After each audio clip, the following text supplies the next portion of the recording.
สบายดีสบายดีและสวัสดีจ้าพี่น้องสบายดีFCเบิร์ดทุกคนเนาะ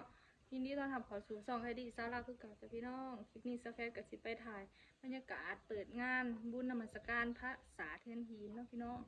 อยู่ในวัดบ้านนินเนาะพี่น้องเดี๋ยวสแครสิไปถ่ายปีนี้ก็จะเริ่มฉลองบุญประจำปีของทุกปีเนาะพี่น้องกะเส้นเก่าเส้นเคยเนาะไปพาไปเบิ่งอันศิลปะวรรณคดีเนาะพี่น้องน้องวิตาก็อยู่บ้านก็พอเนาะวิตาเอ้ยโอ้วิตาบาวิววะนี่จำเขียนเมนหมอเซนภาคเนาะน้องพี่น้องเข้ามาแล้วเนาะฮะจะมีธงอยู่จะหัวมีธงอ้าวในร้านน่ะ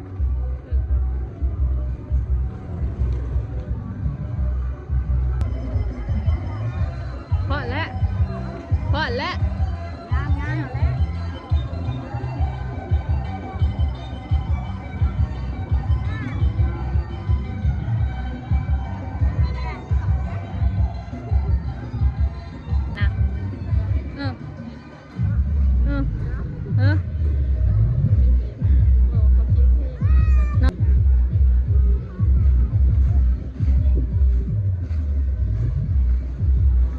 ตามอนใช้บักคำเด้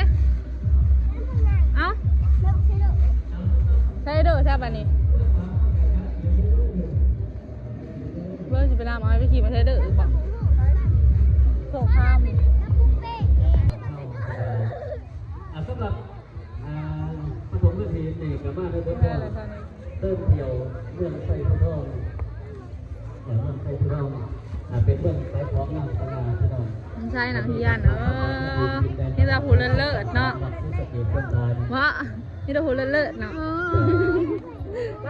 มาได้แก๊บบุได้กินเด้อเอาต่อไปเขาก็จะได้เขาว่าเขาใช้แล้วอ่ะเขาสิพูดอยู่รู้เปล่าอันนี้บอกฟันเลยมันเราไปสะกดอยู่รู้มันแบบสรุปมันมาได้ไหมสรุปก็ได้ที่อยู่สองจุดก็เห็นอะไรเลยหันจะพลาดโทรศัพท์ที่เจ้าไปถ่ายข้างหูเขาปิ้นหน้าทางคนไทยมันจะเป็นตาอยู่บ่ไว้หน่อยพระเจ้าสิบ่ให้บ่เจ้าบอกพระเจ้าบอกให้แค่เขาจะไปนางบอกกับเจ้าว่านะเรื่องให้เรื่องให้แล้วเขาบอกให้ไปห้องสาวห้องค้าแล้วเขาบอกให้เป็นกระโดดคะแนนที่ได้บอกอาจารย์ให้เป็นสนามโอ้ไม่ก็ดีมอนแต่ที่ดีอยากบรรลุนางมอนจันกับพ่อนอีกเวลากันจำที่ดีอยากบรรลุเกี่ยวที่เพราะว่าเชื่อฟ้ามีคำธรรมดาอันชอบจะบอลเนี่ยไอ้น้อยไอ้น้อยกองหน่อยแต่หน้ากันนะครับเตะเอาต่อไปเขาจะได้ต้องศิลปะตีกองจริงจากบ้านเรือนหินบ่อนั่นตัวมันแสนมากระตุ้น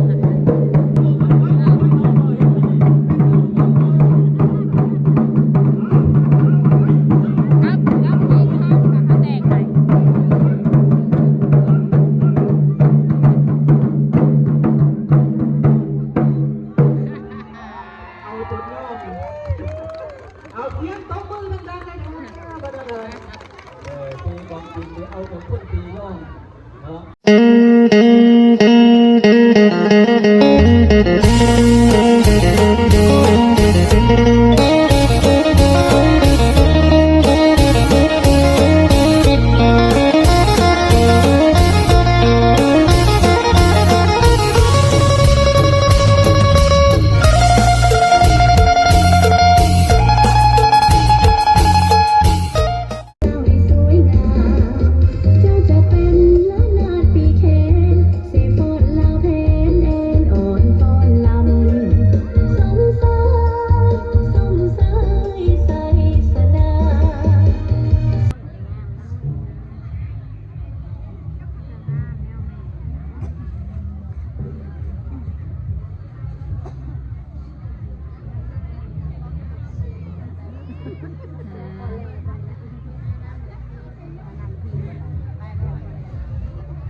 เอาล่อถ่าจังหน่อยบทเพลงยังบ่ทันขึ้นเลยนับขามาพี่กระไรลูกนับขามาทั้งนาพี่เลยโอ้มีสองแถวอันแถวทั้งนาอันพร้อมบ่อันพร้อมแล้วเซิร์นประธานหับส้มหับเสียได้ปะนี่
เสียก่อนเนาะภายหลังจากเปิดงานแล้วเขาจึงได้แห่พระศาสตร์เพิ่งหรือว่าห่วมพิธีลันของเก้าบาททายพระศาสตร์เพิ่งแห่โตซัดเนาะมีหัวโทษมาอยู่อันนั้นนั่งสาวอุ้มขันดอกเบ้งกับมาทั้งหนาพี่เด้อลูกเด้อมาทั้งหนาท่านเนาะ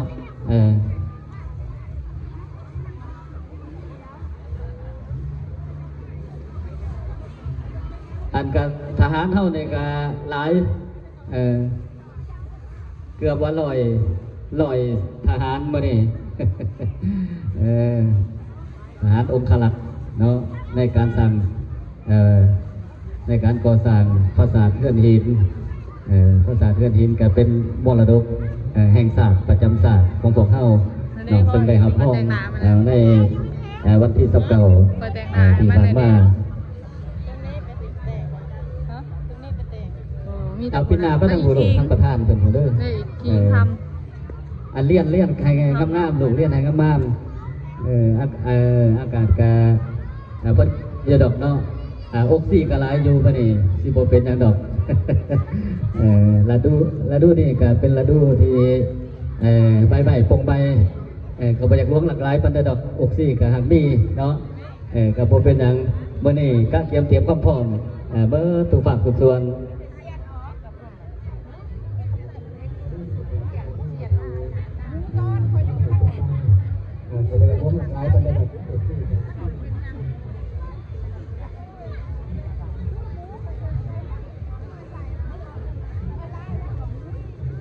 ขออนุญาตนำผ้าประธานเข้าสู่พิธีเปิดที่จำนับถอยหลังหน่อยหนึ่งถอยหลังไปได้จะไปมาใช้ดื้อจนมันปีนบ้านพูดยากบอกโอ้ไหวทีไปได้จังทีเอามาตอนนาสิที่อยู่นี่อย่าไปใช้เรายังกระยายืนอยู่กูไปนั่งอยู่นี่ไปการท่องเที่ยวเพราะว่าภาษาเพื่อนที่เป็นไปได้ประกาศเป็นมรดกแห่งชาติระดับศาสตร์นาจอมังกรมังกรปี2026ที่ผ่านมาพร้อมเดียวกับเมื่อเปิดงานบุญนมัสการพระธาตุโพนองค์ศักดิ์สิทธิ์ของเมืองไซผู้ทองของพวกเขามาเมื่อนี้การหอดเดือน4เพ่งเข้าเมืองไซผู้ทองของพวกเขามี2งานมี2สถานที่เปิดงานเนาะเป็นทางการสถานที่ท่องเที่ยวอันสิ่งที่ศักดิ์สิทธิ์เนาะและสักการะบูชาของเขาเมืองเซฟดองของขึ้นแบงสวรรณเขตทั่วประเทศพร้อมด้วยพี่น้องชาวต่างประเทศเอาพร้อมกันนับดื้อพร้อมมาจะไทยบัตรคำดื้อเนาะเผาดื้ออันจะเผาจัดแจงงามๆสิก่อนเนาะเหตุเพื่อลงสื่อสังคมเหตุให้สื่อเสียงของภาษาเพื่อนนี้เท่าในก้องไกลไปในระดับโลกเนาะเรียกว่าระดับ2 3 4 5 6 7 8 9 ใส่โยใส่โยใส่โยการถือว่างานเปิดอย่างเป็นทางการแล้วงานบุญงานบุญภาษาเทือนหินประจำปี2026เรียกว่าการเชิญชวนบรรดาญาติพี่น้องนักธุรกิจพ่อค้าเช่าขาย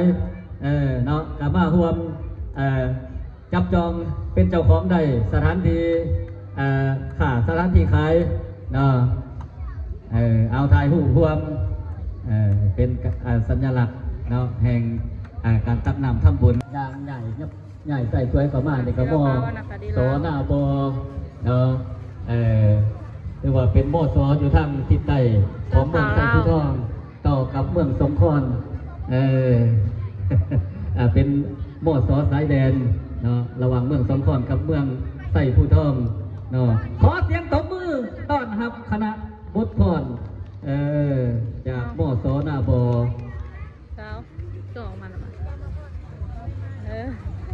คันบ่ทบมือให้ย่างออกย่างเข้าบ่ลูก เอาเพิ่นไปตั้งรักไว้เนาะเอาเส้นรับส้มได้บัดนี้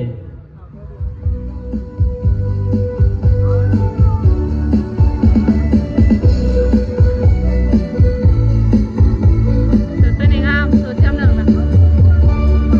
จะส่วนเผายังมันนะบอก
แบตเตอรี่ของแคปกำลังจะหมด